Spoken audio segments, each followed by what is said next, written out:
We're back once again with another Powkiddy. This time, the RGB30. This one's been getting a lot of attention lately. It seems like a lot of people like this thing, so we's going to check it out. It's kind of unique. So there's certain things about it that are unique, and then certain things that are not unique. I mean, that's kind of the way it goes. Every dang month, a new one of these things comes out. Let's go ahead and wipe that screen off real quick. There we go. Get this little fella out. What else comes in the box? I haven't even looked yet. I did take it out of the box to charge it, but not with this cable, with a different cable. There we go. Instructions. Nobody cares. Let's get this thing going. So we have a Powkiddy, the RGB30. I've already said that. What's going on here? But this thing is kind of weird. There's been a few handhelds coming out looking like this. Let's turn this thing on. Hey, we have HDMI out, but we're just going to play it this way for now. L1, L2, volume, reset, power, select start, a bunch of stuff down there. We have 256 gigabyte game build on this micro SD, then a 16 gigabyte, I guess, system stuff, OTG, USB-C, USB-C on that side, charge it up.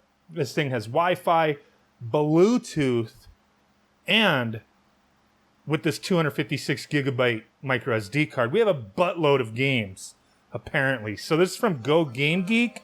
Oh, we got to turn that down. What the heck is this music going on here? So we got some music. So as you can see, this screen, it's a one-to-one screen. This is a 4-inch IPS 720 by 720 screen. So this may be good for some vertical games, but yeah, it's interesting. Interesting looking at this thing. There's several colors. This is the blue one, I believe. I don't know if it says it on the box somewhere. Blue. Doesn't look blue. It's a very dark blue. Doesn't look blue, but it's blue. I think they have black maybe. Maybe another couple other colors. But let's check this out real quick, see what we have on this system. But there's no butt cheeks here. Flat as a pancake. Not really my style. Just it's flat. But I mean, that's kind of, yeah. Some people are fine with that. No sharp corners. Cheapy plastic. D-pads, okay. I mean, I kind of touched this thing up a little bit, caressed it. Saw what to do earlier, but I didn't play anything, but it feels okay. A little mushy, but it feels okay. Your switch style analogs down there. But let's get into this. Where's the full, like, all games? There we go. 30,075 games. It's a lot of freaking games, man. Let's see. 32X. Oh, okay, they got the artwork scraped. 32X, where does it say how many games? Oh, right there. It's like big, bold, right in my dang face, and I'm missing it. 36 games, close to what's the complete library there. 2,000 some odd arcade, Dreamcast. Whoa, thousands of DS games. That's redonkulous. 6,021 Famicom games. People, they kind of like, whoa, if you don't like the build your own. Why do you even speak negatively about these builds? Don't be a donk, dude. If they're selling it with a build, I'm going to criticize the build if it deserves being criticized. And 99.21% of the time, the builds on these things deserve to be criticized because they're garbage. They have way too many games. They have duplicates. They have multiple regions mixed together instead of separated. It makes it a pain in the ass to go through. Some people are just say, hey, 30,000 games, that's great, awesome. Yeah, I guess, but not when there's like 12,000 Super Nintendo games and 50,000 NES games, all like from every region, ROM hacks mixed together. PS1, Sega Master System, Dreamcast. We already, I was going through this wrong. 164 games. This is what I'm talking about, 5,728 Game Boy games. That's just too damn much, man. So it looks like we're getting up to like Dreamcast. Let's try Nintendo 64. This is an RK3566 system on a chip. Let me play one of my favorites here. Start a new game. Okay. Okay, so with this one-to-one screen, the bezel's on the top and bottom instead of the left and right to accommodate. Oh. Ugh. We got scan lines that look like... Whoa, that speaker is loud. Let me turn this down a little bit. A little stuttering Stanley action there. A lot of times that happens with Nintendo 64, and then the game just plays fine once you're in it. And that's the way it appears here. But man, these scan lines look like shit. Press again, select, and start to exit. Yeah, okay, so in the system, press select, go down to advanced system options, and it looks like shader set. We have some shaders, CRT crap-ass shaders set. It just does not look good on a little screen like this. So we could select a different one, turn them off type of thing. So there we go. Shaders off. Looks a lot better in my opinion. Some people are fan of shaders, and I'm sure there was probably a better looking shader in that menu we just went into, but I just don't like the way they look, especially on a small screen. So yeah, that's how you turn it off. Looks a lot better to me. Let's go. You would imagine with thousands of games for each of these systems that you would have like Super Mario Land, but you don't. I don't know what's up with these builds, man. They never have the Super Mario games anymore.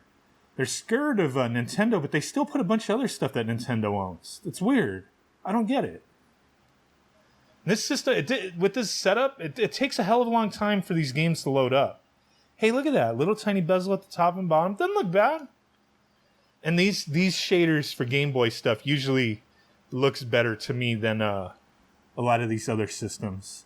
And like I said in the other video, it's not the system, this build, like the handheld that sucks. It's just this game plays at like 1.5 frames per second. The Game Boy stuff looks amazing on this screen. Hadouken! Looks like they have a shader on Super Nintendo as well, but it's not like crazy bad like the Nintendo 64 one was. But Little Wild Guns, awesome freaking game.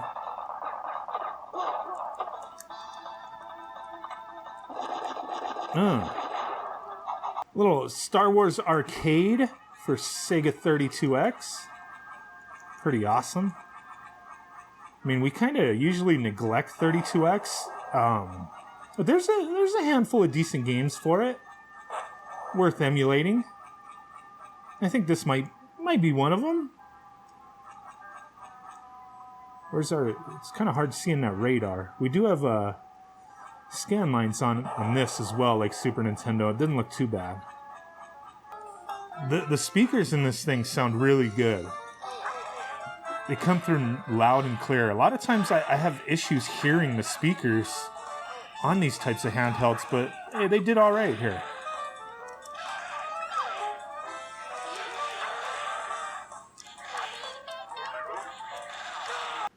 There's 374 PSP games, but yeah, most of them are minis, it looks like. You might get the oddball, like, full release game, but most of them are just going to be minis. Not even worth playing most of this crap, my opinion.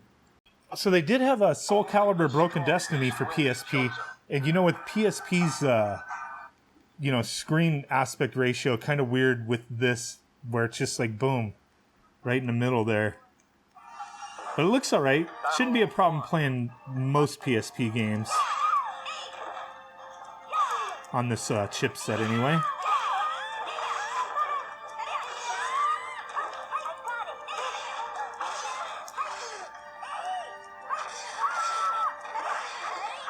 So here we go. We did have to jump into a vertical game, Donkey Kong. Kind of wonky with the side bezels there. But yeah, okay, this looks pretty good though besides that.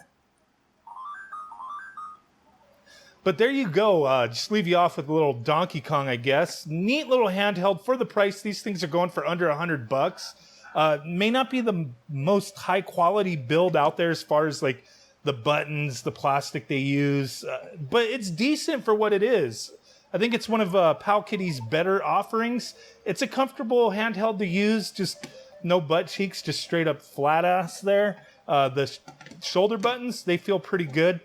They're not too bad, having the like the R2 raised, the L2 raised, and then on the corner there, pretty easy to hit.